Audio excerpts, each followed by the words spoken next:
ইরানে drone programme বন্ধে আমেরিকার কড়া পদক্ষেপ। 4 দেশের একাধিক ব্যক্তি ও প্রতিষ্ঠানকে দেওয়া হলো নিষেধাজ্ঞা।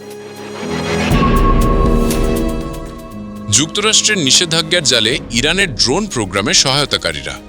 যুক্তরাষ্ট্র বৃহস্পতিবার স্থানীয় সময় এক প্রেস বিজ্ঞপ্তিতে জানিয়েছে, ইরানের ড্রোন বা ইউএভি প্রোগ্রামের সঙ্গে জড়িত থাকার অভিযোগে 5টি বিদেশি প্রতিষ্ঠান এবং একজন ব্যক্তির ওপর নিষেধাজ্ঞা আরোপ করা হয়েছে।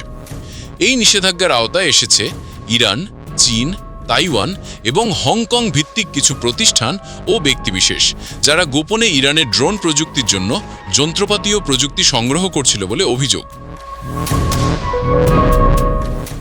যুক্তরাষ্ট্রের পররাষ্ট্র দপ্তর এক বিবৃতিতে জানিয়েছে, মধ্যপ্রাচ্য সহ গোটা বিশ্বের স্থিতিশীলতা ব্যাহত করছে ইরানের ড্রোন কর্মসূচি। তাই তৃতীয় দেশের ওপরেও নিষেধাজ্ঞা আরোপ করতে আমরা দ্বিধা করব না। অন্যদিকে মার্কিন ট্রেজারি ডিপার্টমেন্ট বলেছে, এই পদক্ষেপ ডোনাল্ড ট্রাম্পের ন্যাশনাল সিকিউরিটি প্রেসিডেন্সিয়াল মেমোরেন্ডাম 2 এর আওতায় নেওয়া হয়েছে, যার মূল লক্ষ্য হল ইরানের প্রচলিত ও অনানুষ্ঠানিক অস্ত্র সক্ষমতা প্রতিরোধ করা।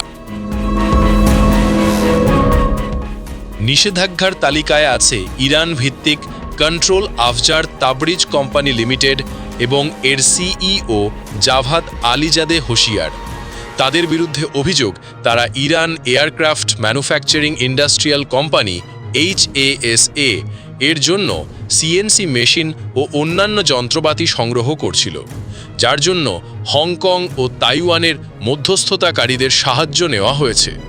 যুক্তরাষ্ট্রের এই পদক্ষেপ আন্তর্জাতিক মহলে মিশ্র প্রতিক্রিয়া তৈরি করেছে।